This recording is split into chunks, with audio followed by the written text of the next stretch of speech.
Hey everyone, welcome to the Naked Conversations podcast. I'm your host, Sage Hobbs, author and creator of Naked Communication, and I'm so psyched you're here. This show is all about taking charge of your life in new and inspired ways to create a life you deeply love. It's about being more you in all areas of your life, more courageous, more free, more alive, more naked. I'll be sharing stories and advice from amazing people around the world who are up to incredible things on how they are successfully breaking free from fear and old patterns in order to create incredible relationships and impactful lives so that you can do the same. This is the place to be inspired to live a courageous and naked life. Let's do this. Hey everyone, I'm so psyched you're here. I have an incredible guest today who's a dear friend of mine. Her name is Grace Estripeaut, and she is a mental detox expert. I even love that title. We get into some amazing things about her past and how she came to do the work that she does. We talked about fleeing Panama when she was just 12 years old and moving to various countries and the degree of resiliency that taught her, and how she really learned to find her own voice, even when others weren't sure what she was getting into. What it was like for her when she decided to take a unique path and discover some meditation and spirituality that was not the norm within her background, and what it took to maintain her relationships, which she has done beautifully, while staying true to herself. So Grace is really an expert in helping you master your overwhelm and your stress and busy lifestyle to really be present now. It's one of the things I love most about having her in my own life is just her ability to shed that calm on me, even though she is a fiery Latina by her heritage. So how can we transform into the people we are meant to be? Grace is masterful at talking about that in today's episode. Her 15 years of experience in meditation carried into her workplace when she was in corporate, and her CEO asked her to lead a mindfulness session for a group of executives and investors. The experience was so well received, it sparked a career change that fueled her passion to help driven go-getter women ditch the mental exhaustion and burnout and instead find a sustainable approach to manage your day-to-day. So we get into all of that and more today, really talking about how can you stay true to who you are, make decisions that are in alignment with who you want to be, and not feel overwhelmed and exhausted the whole time. So I'm super psyched to introduce you to Grace. Let's do this. Hey everyone, I'm so glad you're here. We have the most amazing Grace Estripeaut with us today. I'm so excited to talk to her further. She's a dear friend of mine, and we have spent some time really getting to know each other these last couple of years, and she's full of wisdom, and I'm super psyched for her to be here and to share herself with you. Hi, Grace. Hi, Sage. Okay, so Grace, the question I ask when getting started is, what does courage mean to you? Courage is something I am incredibly familiar with, whether I want it or not. And courage to me is having intense devotion to what you really want and going for it regardless of what shows up. Wow, I love that. Intense devotion to what you really want. It's amazing. Yep. And how did you come to get to that definition? Like, what were some of your lessons in getting there?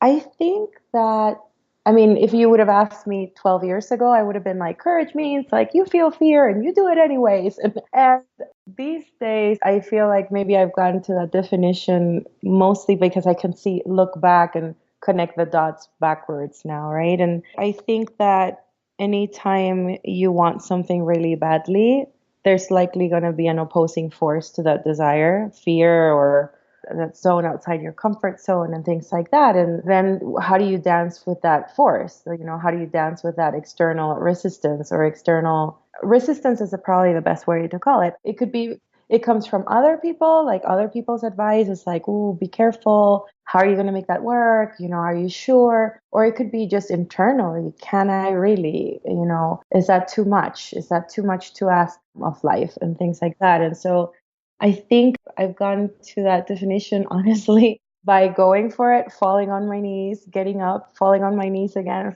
getting up and keeping going. Yes, you cultivated your intense devotion to something you really desire. Things you really desire. It's so awesome. Thank you. It's been so fun to hear how people approach that in their lives. Everybody seems to really have a sense that they need to have courage in order to be in action and get where they want to go. You know what I mean? But it's sort of the relationships to it are different. So can you tell us a little bit about what you do and how you came to do what you do? Yeah. So These days, I run a company called Boost Your Zen, and basically, in essence, I bring trainings into corporate America related to helping people manage their emotions and their mind better so that they can be more centered, they can be more focused, and they can stop running around kind of depleting their energy, honestly, and spending so much time in the overwhelm and the spin and actually get more done in their day, but also be more at peace and find just basically reclaim their energy and their attention back in a world that's very ADD and very, very distracted and intrusive in a way, very much like interruption based, to actually claim your sense of, okay, here I am. What do I have to do? What do I want to do? And how do I weigh in and use my energy to get that done? Yeah. Oh my gosh, I love this idea of reclaiming your energy and attention in a distracted world. Yes, reclaiming your energy and attention in a distracted world. That's exactly in a nugget. Yeah, I mean, that's what you said. It's just so beautiful. And that we're pulled in so many directions these days, like so much opportunity to not be present. You know, I actually think there was a time when it was easier to be present because it was sort of you were focused on your own survival. You know what I mean? Yes. And I've had that experience in traveling to other parts of the world where they're still developing in certain ways, right? That like they're just present focused because that's what life requires of them. Mm-hmm. And now it's like the reverse here in the Western world where we have to work to be present, you know? Mm-hmm. It's like the opposite work. So how did you come to do this work that you do? Because I know that it wasn't always in the capacity of Boost Your Zen, that, you know, something got you to this place where you have been this super grounded, peaceful, calm. You guys, if you're listening, Grace is like so calm, even when all sorts of stuff is going on. She's like laughing it off. So how did you come to be in this place? Because I know you weren't born that way. No, I was not born that way. I definitely. Who sings that song? Lady Gaga, Born This Way? Yeah. I was not a Zen baby in any way, shape, or form.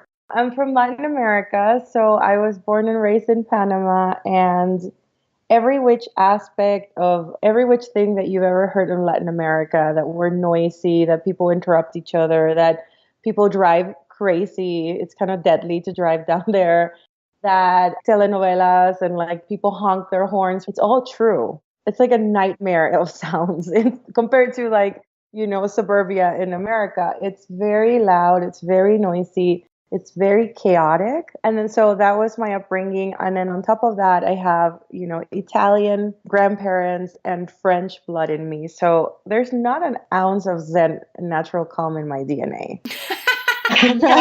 Not even close. And I would not know that. Like who you are now is not, I just can't even imagine because you are such a calming force now. And then on top of it, I was a very hyperactive kid. I was definitely the kid in school that the teacher would be like, you sit right in front of me so you will just like shush. Like I was a very hyperactive kid. I was in drama clubs and there's nothing about me that's naturally calm. The thing about it is that growing up and then in my 20s, for sure, I had tons of experiences, some of them very intense and somewhat traumatizing, that led to, I would say, that kind of experience where the rug gets pulled from under you. So very intense, very shocking change that led to me having to, you know, deal with transitions, often not easy ones. You know, I'd say the first one was my parents got divorced when I was 7 or 8. Then I was in a country that had civil war going on and a military dictatorship. In Panama? Yeah. Okay. And that was when you were still a child living there? Oh, yeah, absolutely. I was in middle school at that point. And it was a kind of experience that, I mean, I know that now looking back, you can connect the dots looking back always right in the middle that you have no idea what's really happening. But for sure, it was one of those experiences like 1, 2, 3, overnight my life changed. We were put on an airplane, me and my sister, and sent to Spain with some members of my family, not everyone, because the country got too dangerous and for my particular family and their political stance. And so that happened and I was only like 12. And then 3 years later, I started. Wait, can I interrupt you for a second? Because that's like a big thing that you just said. And I just want to take, I just want to take a pause so people really got that. So when you're 12 years old, so I spent 10 years as a middle school counselor. Yeah. And so 12 years old, like you are really trying to figure out who you are, where you belong, how do you differentiate from your parents, how do you show up in the world? Like it's a very awkward and sort of self-absorbed time naturally. And I believe that crosses, all cultural backgrounds. That's just like growing up. So at 12 years old, you were placed on an airplane with some members of your family. And what were you told about where you were headed and why?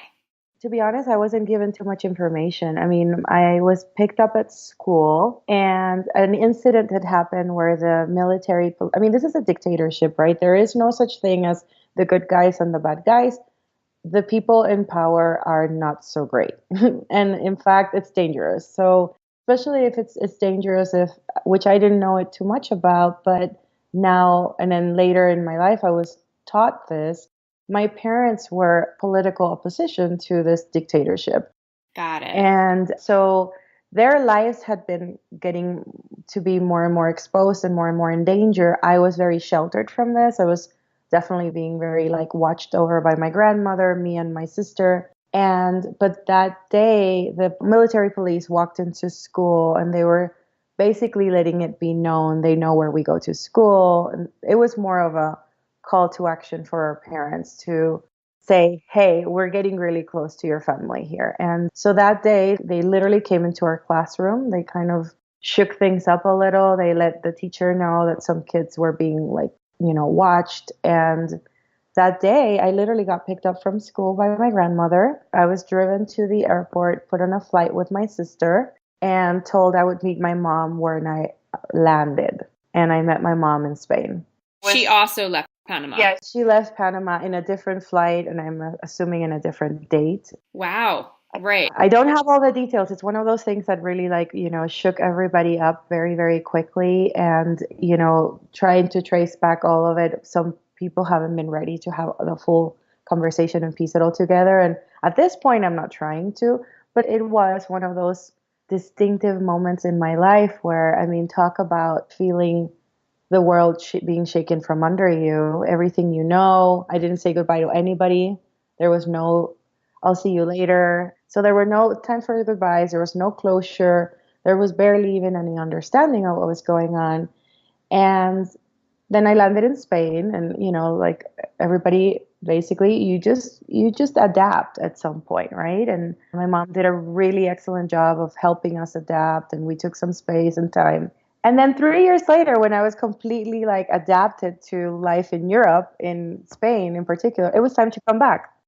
Oh, wow. My gosh. So at 15, 16, right in the middle of like completely like, getting settled as an adolescent and feeling very European at that point. I even had a little bit of a Spanish accent going on. Then they were like, pack up, we're moving back to Panama. I was like, what? Like, wait, I have friends now. Like, what? Oh my gosh. And so much courage on the part of your parents and yourself. So, to make all of those choices that it took to speak out against something that they didn't believe in, to then make a choice to move their whole family, and then to go back. It's a lot. You might not have calm in your DNA, but you do have badass and courageous in your DNA, it sounds like. That is definitely true. I come from a lineage of kick-ass, like, don't mess with me female women. Like, just like a grandmother. I knew I loved you right away. I knew that's why. Yeah, I have a grandmother you would never want to mess with. And in the best of ways, very loving, but just when she sets her mind on something, that will happen. And a mom that's very much that way. And I guess that does carry in the DNA. Yeah. So, I mean, just to wrap it up, basically, but that was like one of many, many things I've been through that way. And so what I can see now in my life is somehow from even an early age, and then more things similar to that, maybe not as fully traumatic, happened. And, we become, quite honestly, many of us, we go searching for what we were missing when we were younger. At least that's my interpretation of my experience. And it became a life of so much change. And yes, it required a lot of courage and flexibility, but it was missing internal stability. Mm-hmm. I wasn't, when everything is shifting that fast and people in your life keep changing because the environment keeps changing, and the schools kept changing and the culture kept changing, and then I had to say goodbye to people over and over. And I I didn't even realize it, but I started growing up going, I want to find that inner place.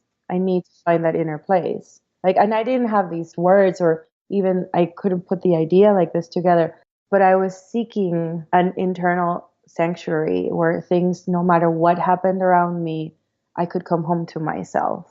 Yes. Oh, I love that so much. You were seeking, as a child, you were seeking like the calm within the storm. And there was tons of love, but there was so much chaos at the same time. Exactly. And so you were seeking an internal sanctuary. I love that. And so how did you find it? Like, if for the people who are listening who may relate, I know that there are people listening who have been through stuff, or are currently going through stuff. And I just want to pause and say going through stuff looks really different to different people. It doesn't necessarily mean you're fleeing a political dictatorship, but it could depending on where you are in the world right now, but it really could also just mean a chaotic upbringing. It could mean, a current divorce situation. It could mean a troubled child of your own that you're trying to parent the best you can. It could mean career transition.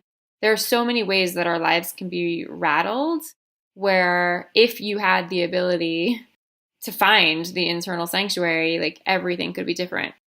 Yeah, completely. I mean, it could also just be, illness hits your family, or, change is change, and change that's unwelcome brings about quite a bit of rattling. So I didn't know. I wasn't logical, like, oh, I've been through change, I'm looking for something. It was more, I just was kind of stumbling through, like, okay, I tried to find stability in my career, and I did, but it wasn't satisfying. I thought then stability through relationships, which I did. I had very strong friendships and an incredible partner back then, but it wasn't it. There was this feeling of something was unsettled inside. And so I started going to workshops and classes, and I literally stumbled upon meditation. Like you really didn't know what that was, except you started an exploration process?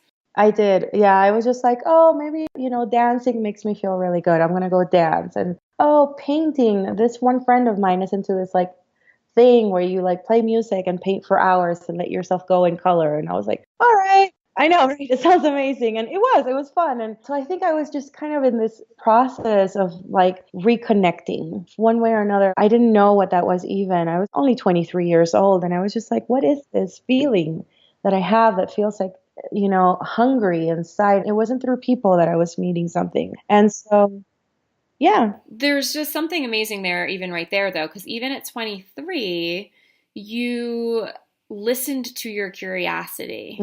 Like somehow you gave yourself permission to do all those things and to explore. Do you recall at all, like what that was like for you? Because I know there's a lot of women in particular who are really conditioned to not give themselves the space, the time, the resources to like explore whatever it is that they're questioning or seeking. And I just wonder, if you have anything to share about that. Yeah. So, it's not an easy process because socially there's a lot of judgment to make that a priority. People are like, really? You're going to spend money on that thing? Like, what's that workshop even about? Like, what are you going to learn there? Right. Like, how is that useful? I was not in America when this was happening. So people were like, where are you going with that? Like, what, you want to paint now? Oh, you were back in Latin America at 23. Right. Okay. Yeah. And I was like, no, I don't want to be a painter, but what is the problem with painting on a Saturday afternoon? So, I got a lot of people not understanding why I was driven in this way to go explore an aspect of myself. And I didn't have any sort of like strong argument towards it. And here's what I want to say about this. If you're listening and you have this inner like need and this inner calling and this inner voice going, I want to go play, I want to go be in nature, I need music, or I need bubbles or Crayola markers or whatever it is, that's a part of you that's asking for space and attention. And I think it's a shame to not honor that calling because it's a part of your life force. It's a part of who you are in the world, and it wants expression and it wants exploration. So you go meet yourself and you go like really rediscover and almost dig out an aspect of who you are that's usually very innocent and has a lot of wisdom. And, normally, because we go through a lot, anyone, no matter what your upbringing, in what part of the world, we go through a lot to become a 24, 25-year-old. There are parts of us that we have to kind of shove to the corner, ignore, and just push through because that's what life unfortunately kind of asks you to get strong, get going, push forward. But when you finally get to a place where either you can hear this calling internally or it just starts to rise to the surface one way or another. Maybe it's a passion for sports, or you're very competitive, or you are outspoken and funny and you just need some comedy in your life. Whatever the flavor is, I feel like it's like your divine duty to go say, all right, I don't have to struggle and survive right now, if that's the case. Or even if you do, maybe an hour a week, you just give yourself time and create a space where it's safe to go, let that part come to the surface and explore and express itself. Yeah. And so that's all I really have to say about that. Was it easy? No. A lot of people gave me the, roll of the eye, and some friends even laughed it off. My family were just like, what's the deal with you? Like Saturday workshops? Like, what are you trying to learn? And I was like, I don't know. Yeah, that's what I wanted to know. How did you respond to in some ways, like the external resistance that they were demonstrating, right? Like the pushback that your family and friends were giving you? Not that it was harsh necessarily, but I find that when I talk about courage and when I talk about living a naked life, which is really being self-expressed and fully who you are and owning your power and your voice and sharing it and all of that, that it's the everyday conversations in some ways that are hardest for people, right? Like when you're going to go to that workshop and somebody's like, what are you doing? I mean, can you even remember at all? Like, what did you respond to that? Or how did you make the choice to proceed anyway? Yeah, I think this is a really good topic. I think when you're exploring an aspect of anything, whether it's an aspect of yourself and your own self-expression and your own, creativity or whatever, or you're just considering a career change, or wherever you're exploring change and growth, I think what I've learned now is, and this is how I practice it now, I'm very conscious of who I share that vulnerability with. Say more about that. I don't necessarily go saying and expressing this. It's like you have a seed, right? And seeds are very delicate. Like you wouldn't just throw a seed on a table. No, you grab a seed and you put it into like a gentle surface and you make sure that it's close to the soil and you go research what that seed needs to grow and you make sure that it's around the right kind of lighting. And it's the same, like you are a seed or some aspect of your life is in seed mode. And so what does it take to nurture this? And so if there's people in your life that are just, their mode of operation is they're critical and they're questioning everything, and they themselves don't go planting new seeds in their life, well, those are not the kind of people I'm going to go share my seed with all honesty. I have now, at this point in my life, a lot of people who are very open-minded and very flexible in their thinking and very supportive of just growth and exploration. But back then, there were some people that I was like, yeah, I'm just doing this workshop. I'm not even sure exactly what it is, but I just feel pulled to do it. And they'd be like, oh, you and your thing. Like, there you go again. And I'd be like, okay, pay attention. That's not the kind of watering that this seed needs. I'm not going there again. And then I would just not share. You want to have care for the space of growth that you're in and the space of, honestly, exploration without so much agenda, and be aware of what kind of energy you put yourself around. Mm-hmm. There are people to share that with, and there are people to just say, yeah, I'm going out. That's it. Right. Of course. It's this whole thing around how do you keep your heart open? I'm all about relationships and connection, and that's what my work is, originated from with Naked Communication. And it's a tricky thing, right? I think it's important to have degrees of depth and vulnerability with different people in your life. Like it's not appropriate to tell your mailman all about your heartbreak, for example, right? Mm-hmm. At the same time, it can be tricky if the people that you can't separate from, so let's say it's your husband, your partner, your spouse, your parents, your children, right? People that are really in your world. I find that some people really struggle with if they're not on the same growth path as you, How have you navigated, Grace, like maintaining love? Because I know you are still quite connected, I believe, with your family in Latin America, and they may still not really understand your path or your former partner that you mentioned. Like, how have you navigated maintaining affinity and connection or love with also honoring what you need?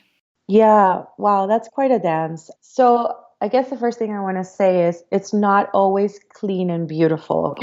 Thank you for that. Thank you. Everybody needs to know that. Like, none of the people on this show, or myself included, have made it through unscathed without sticking it in their mouth a few times, you know? Yeah, I mean, this is not like Hollywood edited scenes that's like always in a hug and always like, I get you. No, it's not true.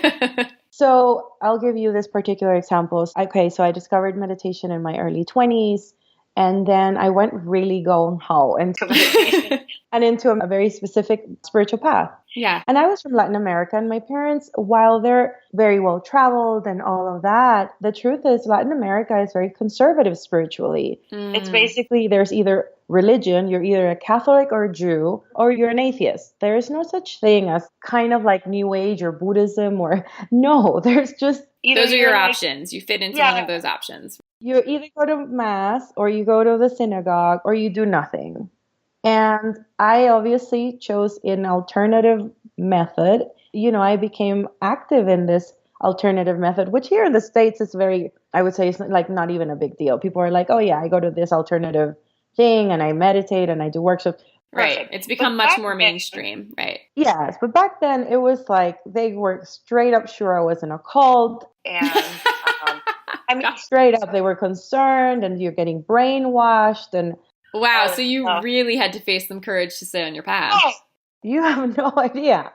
And I mean, that's probably the biggest break with the norm that I've had in my upbringing and all of that. And so it's gone through several phases. Like in the beginning, I felt like I had discovered chocolate milk. I was like, this feels amazing. It makes you happy. And this is the best thing that's ever happened. And you guys need to come and try it. Oh my gosh, wait, that's so funny because chocolate milk, my neighbors they get like fresh chocolate milk delivered from the dairy, like a local dairy. And they accidentally got so much extra delivered that they just dropped off like 4 glass jugs of chocolate milk at my house yesterday. And it's been like this chocolate milk like orgasm up in here. Like my kids and I are like, woo, this is like amazing. So I just love that organic, of course. It's a great analogy. I like you talked about it in that way, but it came out that way. So there you go. And you just got chocolate milk delivered for free. Exactly. But really, like, I would say the first phase of like, which I've learned now is one of the first phases of like, you just have this discovery. And of course, then your natural, like, innocent self wants to go share it with the people that you care about and the people that you feel like are also, they could benefit from it. I mean, so I went to my family, I was like, the Lord has come, kind of thing. Right, it's the preaching stage, right? Like we get on our own soapbox. Totally. And it did not go so well. Right. Nobody wants to be force-fed chocolate milk. Right. No, it did not go so well. I got all sorts of criticism. Everybody rolled their eyes. People were like, okay, this is going to pass in 2 months. Da, da, da, da, da. Then I went into the phase where they could see like, oh, I was going to keep going with it. And then I received a ton of criticism and a lot of what I now call unsolicited advice. Like, I think you have to be careful because da, da, da, and you really should look into blah, blah, blah, and a lot of criticism. And during that criticism, I learned the painful lesson that now is just the way I carry myself of, wow, not everybody's really open to change at the level I am. And not everybody's necessarily looking to change their life as much as I am or change themselves or grow at the level. And so then I started getting more quiet and being more aware of what I shared and what I didn't.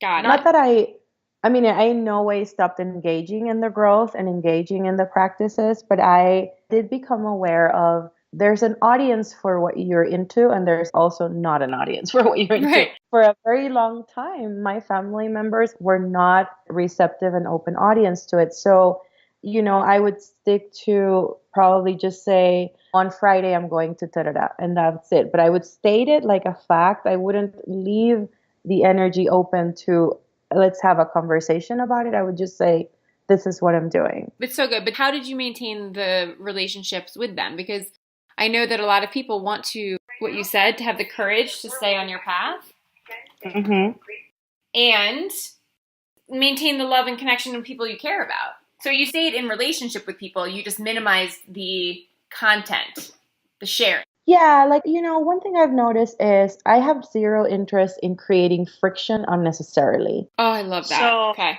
good. If my intense passion for something feels so threatening to someone else that it just creates friction, well, what can I do out of my care for them? I mean, I'm not saying don't bring up things that absolutely need to be talked about. I don't avoid conversations that have to be had. But my exploration of meditation, spirituality, personal growth, whatever, was causing so much fear reaction specifically, for example, for my dad, who I adore and adores me back. Mm-hmm. And I thought, well, out of my care, I can minimize this aspect of the conversation when I'm around him and just focus on what we do have in common, what we do share. And so it was a conscious choice out of love for him and myself to, when I do have time with my father, how can I bring more parts of me that he can more easily relate to, that we can deepen into that. And then I also had I just want to say as a parenthesis, I also had some really incredible mentors throughout my life. I mean, this all started when I was in my early 20s. So I've had incredible mentors and people much older than me telling me, don't worry, if you just stay true to your path, you just do your work, they will feel the difference in you and their guard will lower. Their resistance and their fear to whatever this thing is you're trying out that is just unfamiliar to them. And that's all it was. It was just so unfamiliar. And their belief system dictated that it was wrong. Right. So I took that in from my mentors that just keep going, just do your work, and they'll come around from a place of they'll see the change in you. But you also did something really extraordinary that I want to point out for the listeners who might be in a place where they are going against the grain in their family, their community, their culture, right? Which is you also, I just love what you said about your dad. Like, you loved your dad a lot and you know he loves you and he loved you then too. And you basically said, I don't have to be right about this. Exactly. There is room for us to love each other and to not walk the exact same path. And that, I feel, is what also allows people to come back to you. Like, you know, and so I just want to point that out, because when we're really obsessed with it, when we found the chocolate milk for our lives, or there's some decision that's just against the grain, you know, and we like, maybe it's even that you're taking an unconventional career path, whatever it is, that our desire is to convince everybody kind of to get on our page or that we're right. It's just like a natural instinct. It's like a reflex. But I love what you're saying here is even then you really could see for yourself, and you had some mentors who also helped you see it. Mentors are so important. It's like #mentors. But that, you know, if you could just have enough care for him and for your relationship, because you wanted and valued that relationship with him, you could still walk your path and have your family too. Completely. And I think there's always a way to go about that, you know, even in partnerships, like, you know, with your spouse, or I think there's a way to find your way to, I completely agree that you dislike this. I get it. I get that you dislike this. And yet this is important to me. So, I mean, unless it's a threat to the person directly or something, like, but there are a few areas where that might really not work. And I don't necessarily want to get into that. But generally speaking, you can say, I'm sorry you feel that way. Let's just not go there anymore. Like, I'll do my thing. You do your thing. And I'm happy this fulfills a need for you, or fulfills a desire that you have for growth or connection or whatever it is. Yeah. And so in that period, even though I was going through my own spiritual process and very much walking away from religious beliefs and the church and every which thing, when I went to visit, I went to church with my dad. I was like, I can do this for you. Like, this is important for you. I can go sit in mass with you.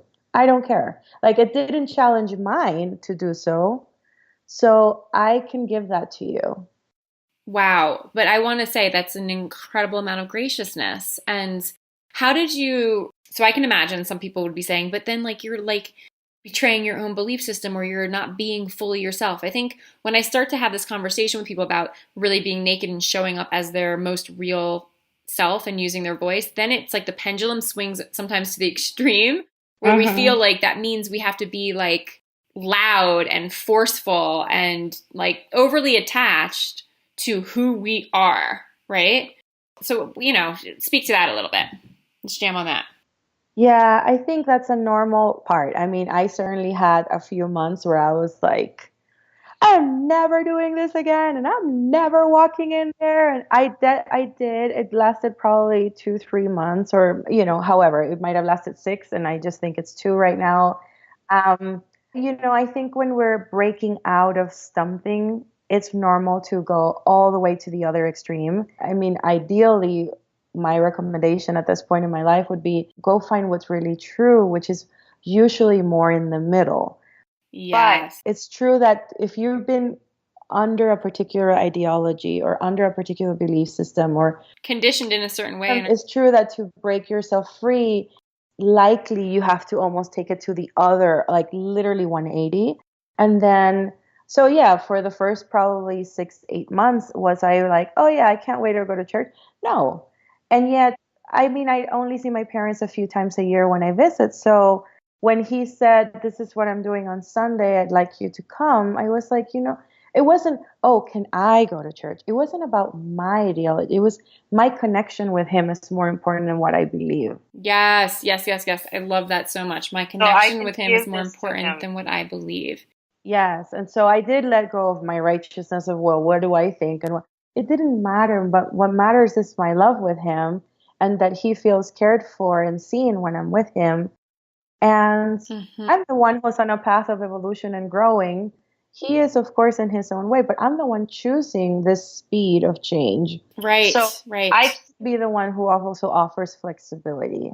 Oh, I just love that so freaking much. It's so amazing that you can get to that place. Because obviously it's been some time. I mean, it's been like 15 years now that you've been on this path. And it's taken you in crisscrossing and zigzagging journeys. But you've, to be able to say, like, I can let go of my righteousness and show flexibility because you chose the connection and the relationship over ideology. Yeah, your ideology. Exactly.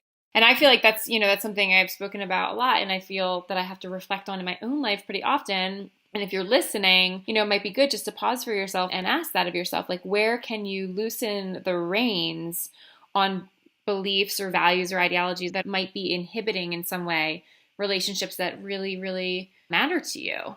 And it doesn't mean, again, like you said, I love that you said, it's not that I don't have hard conversations when hard conversations need to be had, but that you don't go looking for creating unnecessary friction, right? So it's like you don't get into these debates about your chosen path with your dad or your other family members, but if something is said that's offensive or painful, like you're not shying away from it. And I think that is the dance you mentioned, to really be true to yourself and honor the relationships that you value. It's awesome. Exactly. And I'll give you an example. There have been times where it's worked like that. I was the one who was very much flexible, and I was just like, I can drop my stuff and I can just go be present and be with him or them or whatever. And then there's been times where somebody in my family has been more like offensive and more on like attack mode, right? Like, well, that thing you do and da da da da da. And I've literally had to get strong and clear and say, this doesn't work for me. I don't go into your life attacking what I know very little of. I would appreciate you don't do the same. And they wouldn't stop. And I would say, we're not going to have communication if this is what you bring to the table. Wow. Right. So some very courageous boundary setting. I had to. I mean, I had never had to go there before, but so all I'm saying is, yes, I can be graceful and I can be the one who's flexible. And yet, because my dad wasn't in attack mode, he was just he was fearful. Right. You're his baby girl and he didn't know what the hell you were doing with the chocolate milk. Right. But when someone came back with like just attack and assumptions and whatever, I did have to establish boundaries.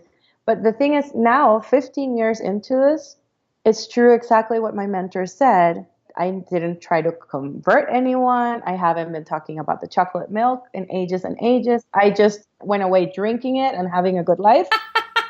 And having a good life. Yeah. They all call going, where can I get some of that milk? Nice. Yep. Literally. Like my dad's like, could you record one of those things you do for people but send it in Spanish so that I could do it? I think I can do it 10 minutes in the morning. So give me one for 10.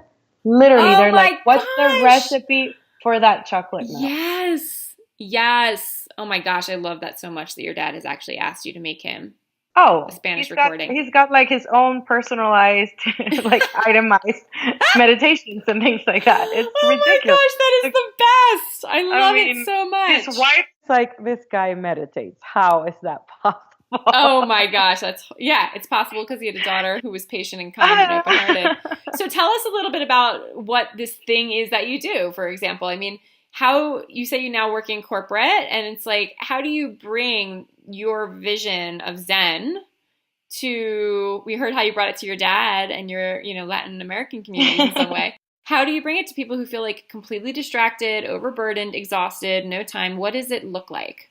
Yeah, so that's my passion. I think the challenge with meditation in particular is there's a lot of concepts about what it is. Most people feel like meditation is just like getting your mind to be blank, or you have to chant some mantras and you have to put your body in a lotus position, or there's just very little representation of all the different ways that you can basically check in rather than check out. That's what to me meditation is. It's a choice to go inside first rather than be outside, which we're outside all the time. That's why we're so distracted and overwhelmed, because there's just so much coming at us every day. So I keep things very simple. Anytime you go within rather than out, that's meditation. Anytime you connect inside rather than check out, that's meditation. So there really are over 100 different ways to do that. It doesn't require mantras or chanting or mudras or incense or crystals or any of that. Oh my gosh, you're making me feel like a much more successful meditator than I've ever thought of myself. Thank you. Yes. I'm like, I have often felt like a meditator fail. And I'm sure some of you who are listening, because I just know this audience, like people have probably tried some of these body practices or these sitting practices, these mindfulness or grounding exercises. And it can be really hard to carve out. Even if you have the time, I have tried to sit for an hour and it is very hard for me. Oh my God, an hour. I can't do stillness for 25 minutes. And this is what I do with my life.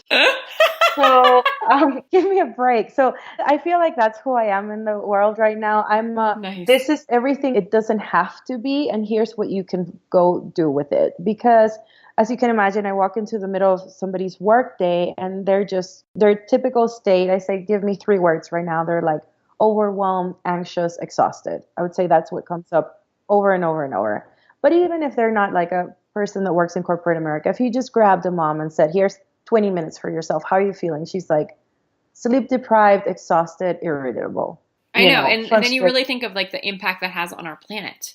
Like that's how women, and I don't know what men would say as much. My experience is more with women, but that those are the go-to answers. Like that has a collective effect on our power and our ability to be joyful and to affect change in our personal and professional lives. Oh, it's huge. This is how we're relating to each other from a place of like, imagine a glass of water and it's full to the brim. Any little thing comes in your day and you drop it onto that glass of water. What happens? Overflow. So everybody's walking around completely in overflow. And overflow is not overflow of joy. It's overflow of like, I'm triggered, you're triggered, we're going to react that way. We're going to respond to each other that way. Mm-hmm. So my whole premise and my whole intent is to help people grab that glass of water and empty it at least to the middle. Mm-hmm. And how? So they can have space. So there's a couple of things to consider. One, your mind is an actual muscle in the body. It's a muscle. And it's an organ like the heart. The heart's job is to pump blood. You would never expect the heart to stop pumping. Gosh, and so it's kind of ridiculous to say, well, I want my mind to not think or to not process thought. I love that. I never thought of it like that before. So there's this huge misconception like, well, I just want my mind to be blank. Well, your mind's never going to be blank. It's a muscle. Its number one job is to process data, information. But what you want your mind is to be calm in the processing of that data and not be in fight or flight and react and like overwhelm mode. And there are some very simple ways that you can do that. You can help your nervous system calm down through breathing, through walking, through movement, through dance, through laying down and doing something specific with your mind. So meditation looks all sorts of different ways. I mean, it will probably get to the point that we won't even be talking about this as meditation, but that's the word for the current times. Mm-hmm. And there's ways to do that in like 5-7 minutes. That's awesome. Okay. Not 25, and gosh, for sure not an hour. To just grab this muscle of your mind and grab your nervous system and go, all right, we're going to chill out now. 1. And 2, we're going to tap inside. Like, go find answers, clarity, and intuitive hits inside. Because at any given point, no matter what age you are, I mean, I teach sometimes in 4th grade classrooms, and sometimes I teach in executive suites, and the age range varies radically. The socioeconomic condition varies radically. It doesn't matter. Like, literally, the feedback is, oh my God, this is meditation? And then right after that, probably like, oh my gosh, that feels really good. And they go, this works. This really works. Yeah. I had no idea this works. And I'm like, I know. Because the challenge is most people have tried one type, like either an app or something on a YouTube video, and you just did one and it didn't quite kind of work, or you couldn't stand the voice of the person facilitating. Or it was like visual guided, think of a river and an ocean and you're not necessarily a visual person, or somebody told you to breathe and that's not your style. So my advice is try a few different ways. Don't give up on it, because there's a method out there that works for you. And there's a method out there that might feel like chocolate ice cream to you. Right. Oh, we moved from chocolate milk to chocolate ice cream. We're getting better. Even better than milk. Because when you have that experience of like your mind finally calms, it's not necessarily fully quiet, but it's calm. And you can direct your thoughts to where you want to be thinking. And your mind and your body are in the same place. Not like your mind is spinning into the future and your body's exhausted and your nervous system is all whacked out and you can't even, no, but when you're all in the same place and you're calm and you're also like, you can listen as much from within as you listen to the noises outside of you. It's chocolate ice cream land. Right. It's chocolate ice cream land. Yes.